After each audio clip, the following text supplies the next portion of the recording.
इस टाइप का जब भी क्वेश्चन आपके सामने आएगा, और ये मोस्ट इंपॉर्टेंट क्वेश्चन है जो कि आपका सीबीएसई क्लास 10th के बोर्ड में पूछा जा सकता है। इसमें आपको दो क्वेश्चन पूछ सकता है, इक्विवेलेंट रेजिस्टेंस कितना है, एक चीज वो पूछ सकता है, और करंट कितना फ्लो हो रहा है वो पूछ सकता है। ये दो क्वेश्चन यहाँ से बन सकते हैं।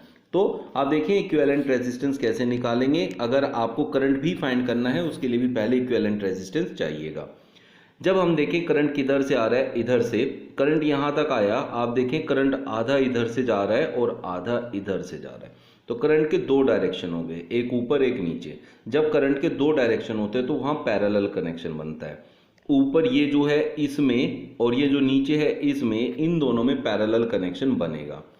तो आर आई मतलब ये फर्स्ट पार्ट ये ले लेते हैं। इसमें ये देखें आप, ये वाला और ये वाला दोनों R1 एंड R2, ये अब हमारा करंट जैसे ऐसे ऊपर गया और फिर ऐसे आया, यहाँ से यहाँ, कहीं भी बीच में ब्रेक नहीं हुआ, डिस्ट्रीब्यूट नहीं हुआ, इसलिए दोनों आपके सीरीज में है। और सीरीज में जब होते हैं तो उन दोनों को डायरेक्टली ऐड किया जाता है। तो 10 + 10 यहाँ हो जाएगा 20 ओम। तो ऊपर वाले में पूरे में 20 ओम का आप देखें तो रेसिस्टेंस है। अब नीचे की बात करें तो उसको R सेकंड मान लेते हैं। नीचे की तरफ आएंगे तो यहाँ भी देखें आप R3 और R4 को ऐड करेंगे, क्योंकि यहाँ भी करंट ऐसे आया और ऐसे चला गया, कहीं भी बीच में डिस्ट्रीब्यूट नहीं हुआ। जब तक करंट डिस्ट्रीब्यूट ना हो तो मतलब सीरीज है। तो नीचे भी दोनों आपस में सीरीज में है, तो इसलिए सीरीज का जो रेजिस्टेंस होता है वो दोनों को जोड़ कर आता है। तो यहाँ भी 20 ओम बन जाएगा।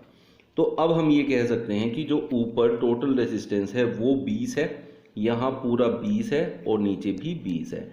ऊपर वाला और नीचे वाले दोनों हो गए पैरेलल में, ये और ये हो गया पैरेलल में, क्योंकि इसका रास्ता करंट का अलग है, इसका अलग है। तो इसलिए अब हम इनको निकालेंगे। तो आप देखें टोटल रेजिस्टेंस कितना बनेगा।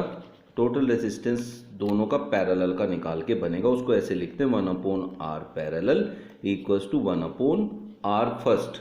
R फर्स्ट अभी हमने निकाला था वो था 20 प्लस 1/R सेकेंड, वो भी हमने 20 निकाला, ये 20 और ये 20।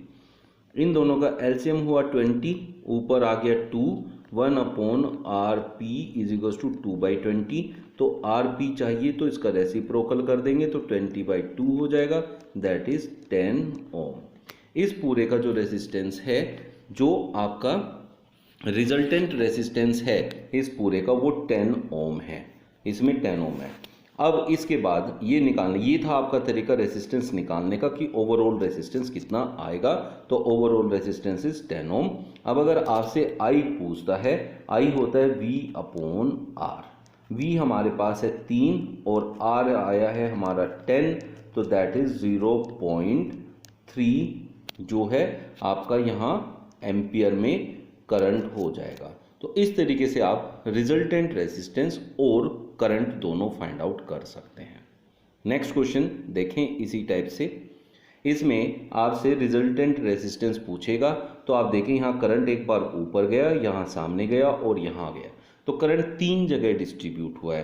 3 जगह डिस्ट्रीब्यूट हुआ है तो ये तीनों पैरेलल हैं, ये और ये तीनों पैरेलल हैं। तो टोटल रेजिस्टेंस निकालना है तो हम लिखेंगे RP, 1/RP मतलब resistance in parallel, that is 1/30, 1/R1 plus 1/R2 plus 1/R3। जब पैरेलल में होते हैं तो 1 करके लिखे जाते हैं।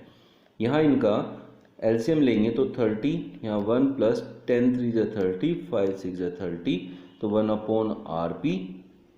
तो रेजिस्टेंस इन पैरेलल इसका रेसिप्रोकल होगा, दैट इज 30/10, 6 + 3 9 + 1 10, दैट इज 3 ओम। तो इस पूरे का जो रेजिस्टेंस है वो 3 ओम है। तो आप देखें 30 ओम इतना बड़ा रेजिस्टेंस, 10 ओम इतना बड़ा रेजिस्टेंस, 5 ओम इतना बड़ा रेजिस्टेंस, जब पैरेलल में होते हैं तो कनेक्ट होते ही कितना छोटा सा रेजिस्टेंस बन जाता है। इसका मतलब रेजिस्टेंस को जब पैरेलल में कनेक्ट किया जाता है तो हमेशा रेजिस्टेंस कम हो जाता है, ज़्यादा नहीं होता है। इसीलिए घर के जितने भी आपके कनेक्शंस हैं वो पैरेलल में बनाए जाते हैं।